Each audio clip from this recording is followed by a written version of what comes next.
जय हो छठी मैया के। मैया जैसे आज रउआ हमार सहायता कैले बानी, वैसे ही हमहू गिट्टी के सहायता करब आज।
ये इतना जल्दी कहाँ गायब हो गई?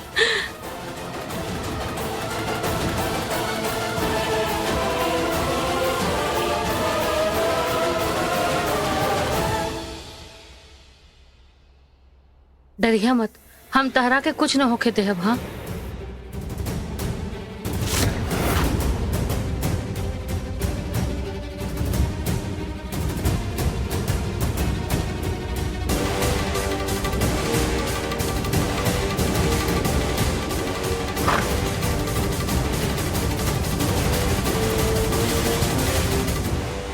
गिट्टी केहू से मदद भी ना मांग सकेनी, का करी हम?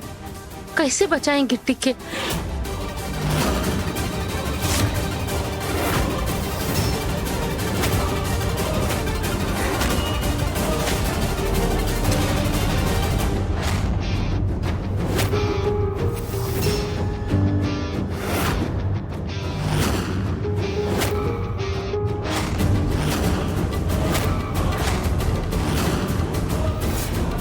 हम सपना में भी ना सोच सकत रहनी है करण भैया कि रउआ इतना गिर जाए।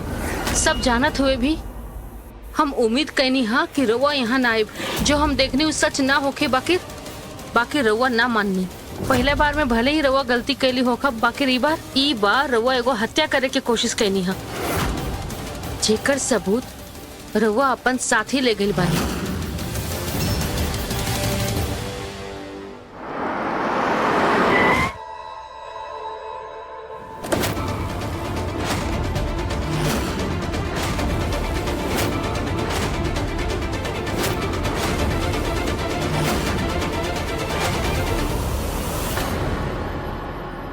करण, अरे चोट कैसे लाग गई बेटुआ? अरे कुछ नहीं अम्मा, बस छोटन सा खरोच बा। अरे रहुआ ना अपन बिल्कुल भी ख्याल ना रखे नी, कैसे लागल?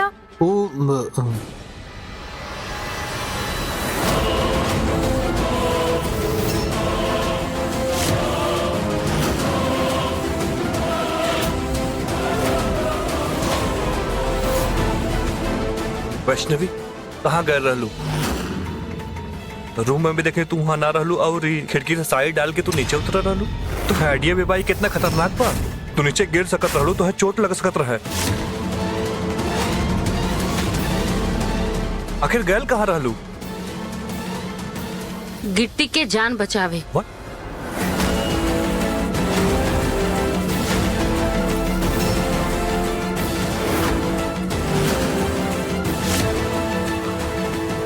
गिट्टी का जान बचाव?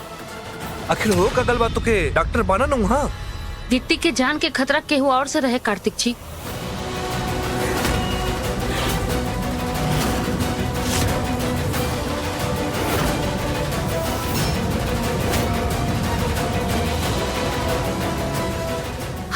हमरा माफ कर दी कार्तिक जी, हमरा और बात न सुननी है। बाकिर गिट्टी के जान सच में खतरा में रहे।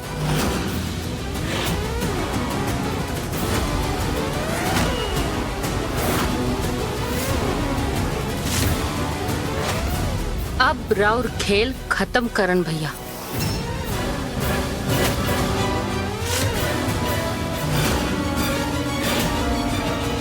रवा गिट्टी के जान से मारे की कोशिश कैनी, ताकि राउर सच्चाई उस सबके सामने ना ला सकी। का बकवास करते हो तू ये सब? बकवास ना, सच बाई। अब झूठ बोले के कोनो फायदा नहीं के करण भैया। हमने दोनों जाने नी कि आज अस्पताल में का भइल रहे। अस्पताल में का भइलू? हाँ,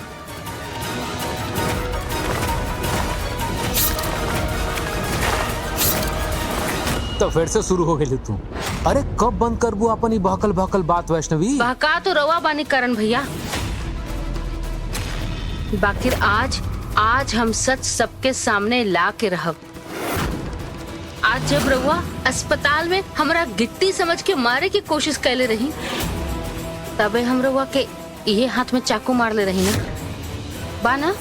तो खोल दी पट्टी, दिखा दी सबके कि खरोच बा कि कैंची से लागल घाव।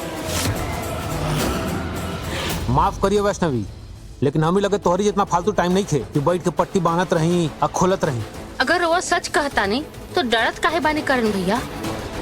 दिखा दे अपन हाथ के खरोच। नौकर ना है हम तोहार, जैसन तू बोलबू वैसे ने हम करे। 10 काम होला और हमके।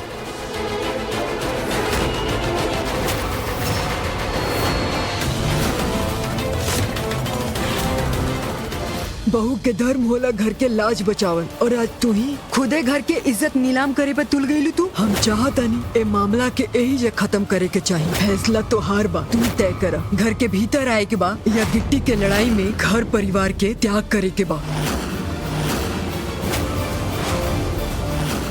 एकरा के भी काम समझ के कर ली ना करण भैया।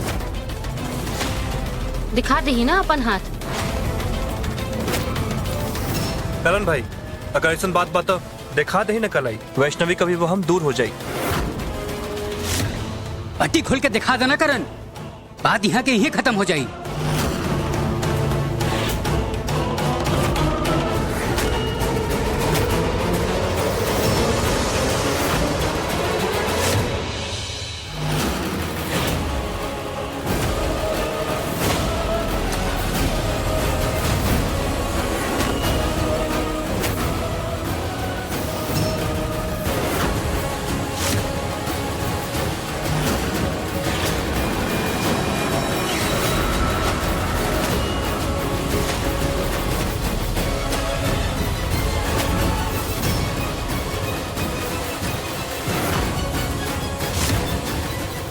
देख लेनी, अरे गाड़ी खराब हो गई रे रास्ता में हमार। बोनट गिर गए हाथ पे, वही का लागल है। चाकू के निशान ना है।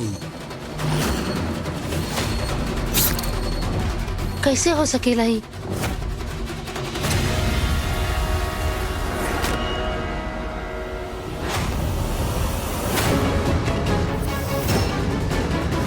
चोट भी लाग गल और गिट्टी भी हाथ में ना आई। पता ना वैष्णवी के हमरा वहाँ आवे के बारे में कैसे पता चल गई। अब रवि सी चोट के बारे में पूछी तो पता ना का कहे। इससे पहले कि सच सामने आए हमरा कुछ करे पड़ी।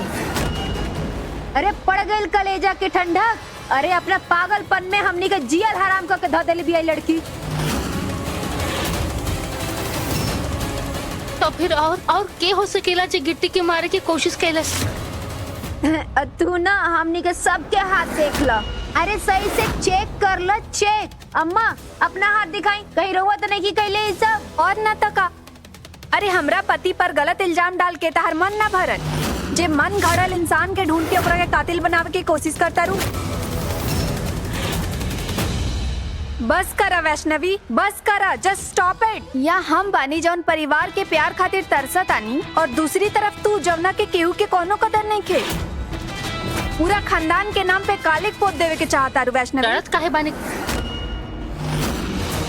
भले ही करण भैया के हाथ में कैंची के निशान नहीं थे, बाकिर यह गिट्टी के कार से टक्कर मार ले बाड़न।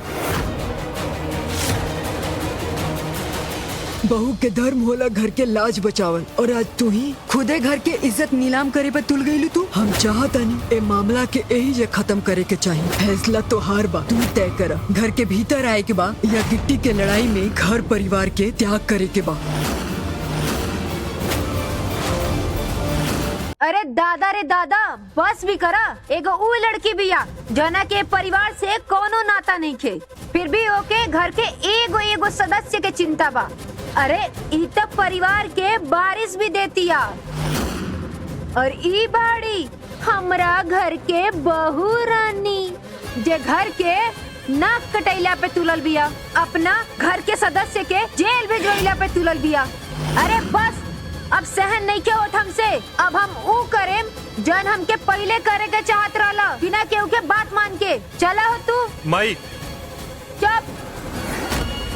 जन करतन ना हम बिल्कुल सही करतनी। अगर तू हमरा बीच में इला ना बे तो हमार मरल मुंह देखबा करते।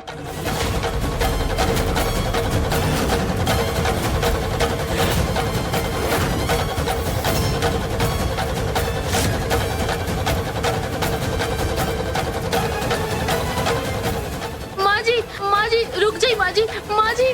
माई कार्तिक,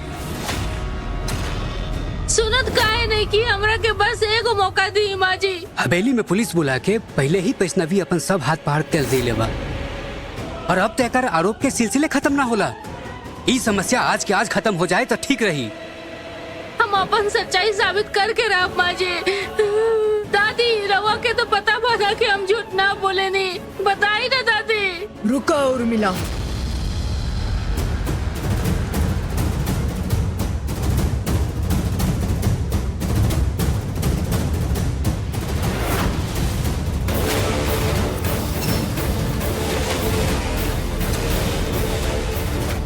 तू सही कहा तारू वैष्णवी, बहुत भरोसा करे नी तो पे। यही से हमेशा मन में तू कबो कुछ गलत ना कर सकेलू, और यही से इतना कुछ भइल, एको शब्द भी ना बोलनी हम। लेकिन आज तक याद दिलाओ तनी, ये घर के बहू हो तू, और ये बहू के धर्म होला घर के लाज बचावल। और ये आज तू ही खुदे घर के इज्जत नीलाम करे पे तुल गेली तू।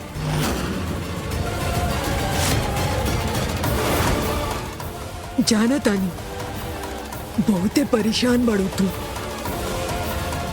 लेकिन तारा हर परेशानी में हम तारा साथे खड़ा रहनी, रोनी तारा साथे। लेकिन सही गलत के सुध ना रहे, ऐसे आपा ना खोई के चाहिए।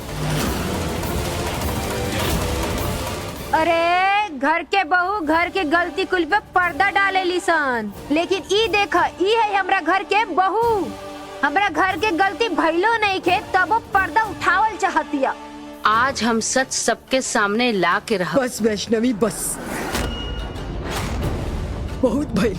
ई घर तो हार हम, तू ए घर के बहू हो। हम चाहता नहीं सब हंसी खुशी मिलजुल के एक साथ रहे। यही से सब सवाल छोड़ के अंदर चला।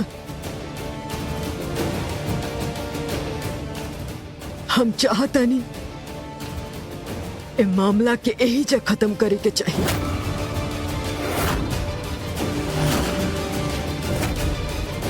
फैसला तो हर बात तू तय करा। घर के भीतर आवे के बाद या गिट्टी के लड़ाई में घर परिवार के त्याग करे के बाद।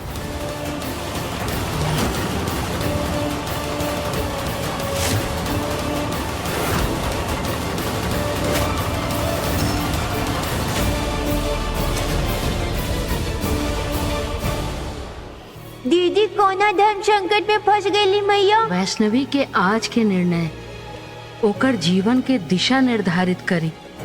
ई क्षण ओकर जीवन के अति महत्वपूर्ण क्षण बा। जल्दी चुना वैष्णवी, पाप करा और हमके मुक्त करावा।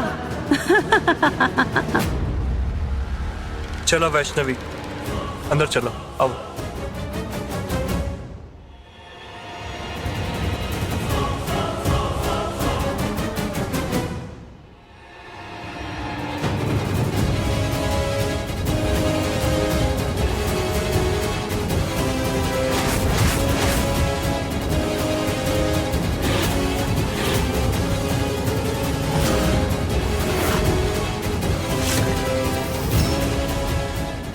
क्या करता और तू?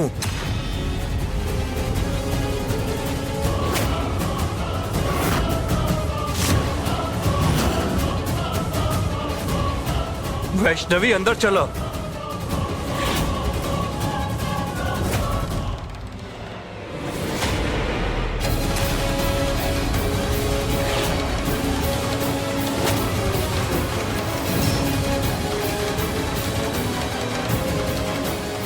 माँ सच कहतारी कार्तिक जी, एगो बहू के धर्म होखेला घर परिवार के गलती पे पर्दा डालल, बाकी एगो औरत होखे के नाते, छठी मैया के भक्त होखे के नाते हमरा सच्चाई के साथ देवे के पड़ी।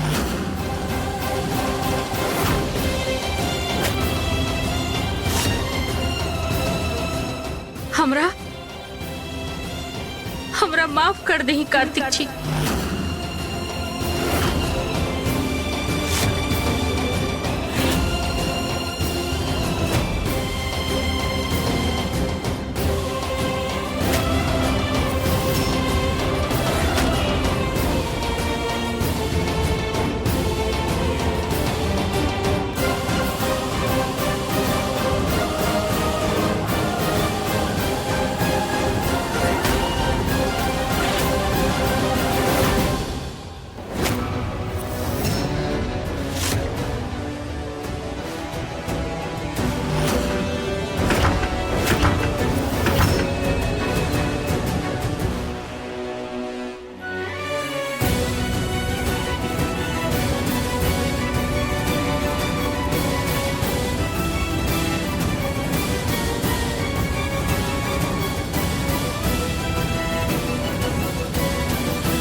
वैष्णवी इतना बड़ा फैसला काहे लेलस, हमके पता करे के हुई।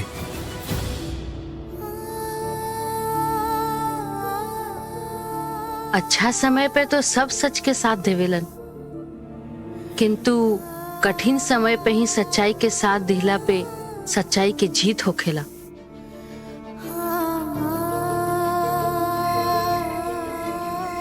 फैसला तोहार बा, तू तय कर। घर के भीतर आए के बा या किट्टी के लड़ाई में घर परिवार के त्याग करे के बा। कौन मोहर पे हमरा के लागे खड़ा कर देले बानी रहुआ मैया। कुछ सही करे खातिर भी हमरा घर वाला के खिलाफ जाए के पड़ता।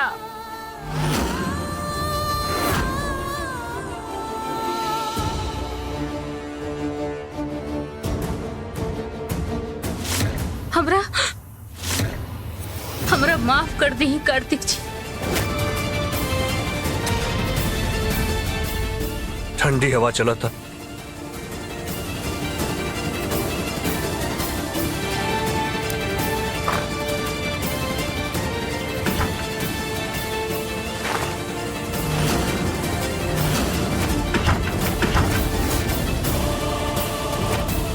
ठंड तब वैष्णवी के भी लगत हुई।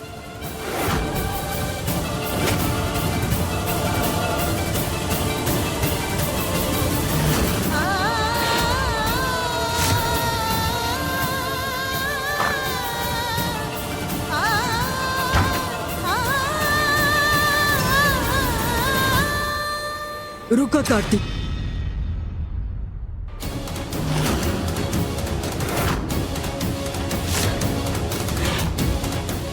इस साल लेके कहाँ जाता रहा? दादी वो बाहर ठंड पड़ा था, वैष्णवी ठंड से टूटो रहल बात। कोनो जरूरत नहीं खे। दादी ओकर तबीयत खराब हो जाए, यही खातिर को सॉल देवे जाता नहीं हम कहनी ना वो अंदर आ सकेली, लेकिन अपन गलती मान के और सच्चाई के स्वीकार करके।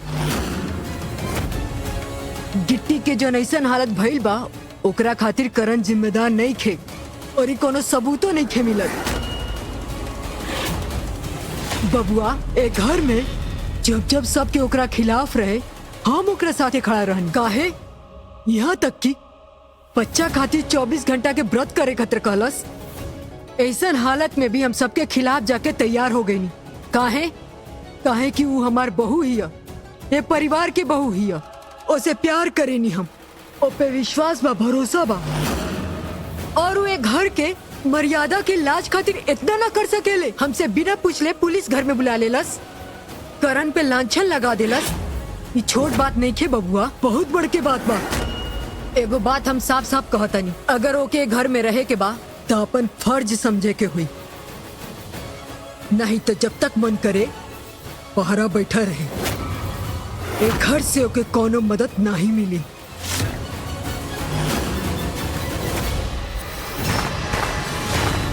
अंदर जा, हम कहानी बबुआ अंदर जा।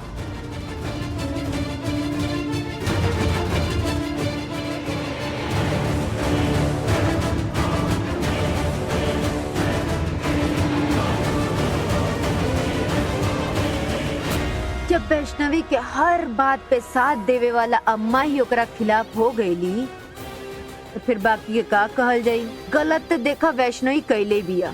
हमरा करण बिटुआ पे झूठा इल्जाम लगा के ऊ अपना पैर पे कुल्हाड़ी नहीं के मरले। हाँ, कुल्हाड़ी खुदे अपना सामने लाके धैले बिया और ऊपे अपन पैर दे मरले बिया। और ना तो का इक्का दुक्का तो हम ही जानता नहीं। वैसे बधाई हो टीना, आखिरकार तहार रास्ता साफ हो गई। अब देवर जी के तहार होके से केहू नहीं के रोक सकत। और देवर जी के बच्चा के माँ तो तू बनही वाला बाड़ू।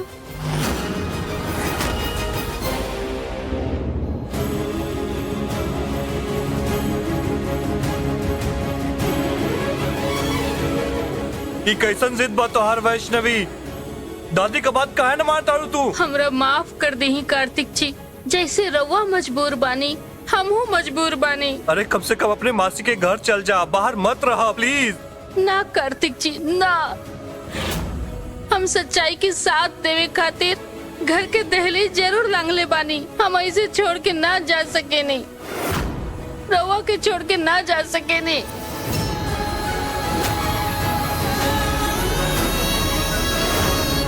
ये वैष्णवी तो जीत पकड़ ले बिया। जब तक कि हमार सच सबके सामने ना लेके आई चैन से नहीं बैठी। कुछ तो करे के पड़ी हमके, कुछ ऐसा जैसे प्रॉब्लम जड़ से खत्म हो जाए।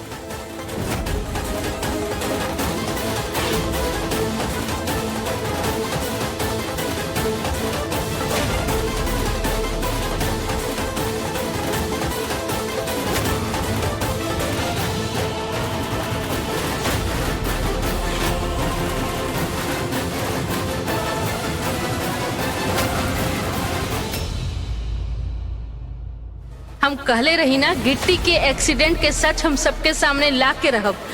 तुम्हार मुंह बंद करे खातिर आज तहु के गिट्टी के पासे भेजे के पड़ी। हमसे चालाकी करबू तू, मगर अब और ही नहीं वैष्णवी।